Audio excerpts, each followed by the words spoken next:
right, so to the last main story, unfortunately, and this is something that's kind of been building for a while, but now all Nintendo Switch shipments suspended in Japan due to the coronavirus. Nintendo has suspended Switch and Switch Lite shipments in Japan. The company has been unable to keep up with growing demand for the Switch due to the ongoing COVID-19 pandemic. Now, this is something that we've kind of seen going in a sense where Switches are hard to find. I was curious yesterday when I was at Target. I went and looked in the Nintendo section for a split second, and let me tell you, it is barren. Nothing? It looks like Sears when Sears was going out of business. Oh, wow. They did not have one Switch in the case. All their Switch, the ones they have on display are all locked up because of they don't want people touching them. But no, they had a sign that said Nintendo Switch sold out and Nintendo Switch Lite sold out. They had nothing. The games were almost empty. It was weird. So when I saw that they were completely suspending the shipment in Japan due to the coronavirus because they can't meet demands and they can't produce them fast enough because different factories and workplaces are working on skeleton crews and super altered hours, you obviously can't make them fast enough and keep people safe. So I think it is weird that people are waiting now. It's been 3 years? Yeah, you're waiting now to get a Switch, and you're mad that you can't find it. I get it, and and especially in Japan where I just feel like people would have it already there because of certain games. There's such a big fan base. It does suck that for people who do want one now, or maybe they couldn't afford it and they're waiting for a good deal, and now they're like, well, look, now is the time I can get one. And I'll have, maybe I have, if you think I got a month to play games or whatever it is, and you want to go get a Switch, now you can't get it. It does suck, but that's not the only thing that's out of, shortage that we're all going through. So, it'll come back up by the end of the year, I believe. Again, I'm not a financial expert or a work expert. Hopefully this stuff kind of, slows down to a point where people can slowly get back to work and demands can be met again. It sucks for anyone who hasn't been able to grab one. I just don't really know what else to say. This is something that came out of nowhere, so we're all still dealing with this. And, we take for granted that we have our Switches. We got ours very early on. Yeah, day one.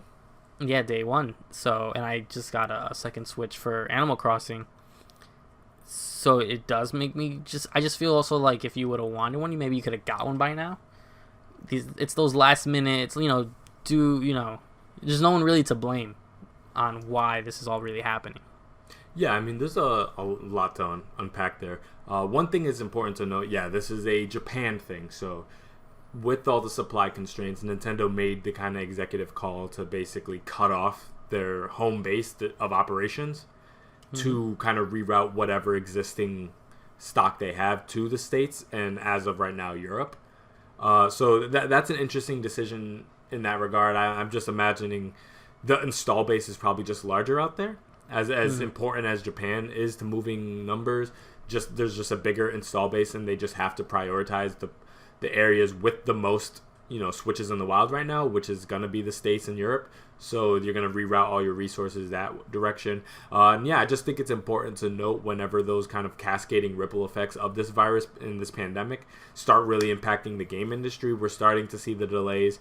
And now with all our projections of talking about hey, it's going to be harder for these publishers to get their parts to launch these consoles, to start producing different things. Apple's bumping into the same issue. Samsung's going to bump into the same issue when dropping the new flagship phones.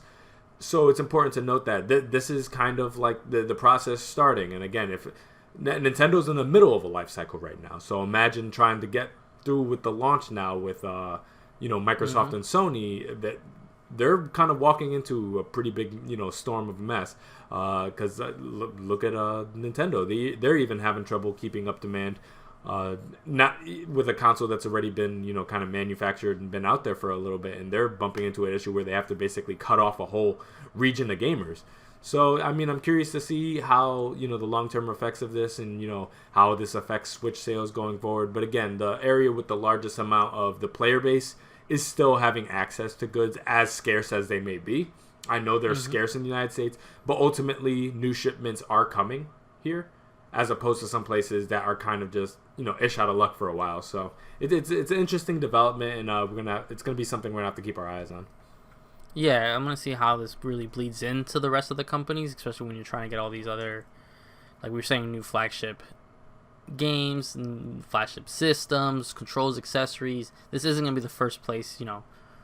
You have to piss some people off to satisfy others. Like, they're not happy to do this. They're not gonna be happy to be like, well, shut down the shipments to Japan so we can try to get, you know, orders filled. Like you said, Europe, U.S., you know, everywhere else. They're not happy to do that. No, that hurts their bottom line. Yeah, it hurts their bottom line. They don't want people not to buy their stuff. So this is a tragic thing for them, and it is just like you said. It does suck that it's just some people are just gonna have to wait now. Yeah. Yep.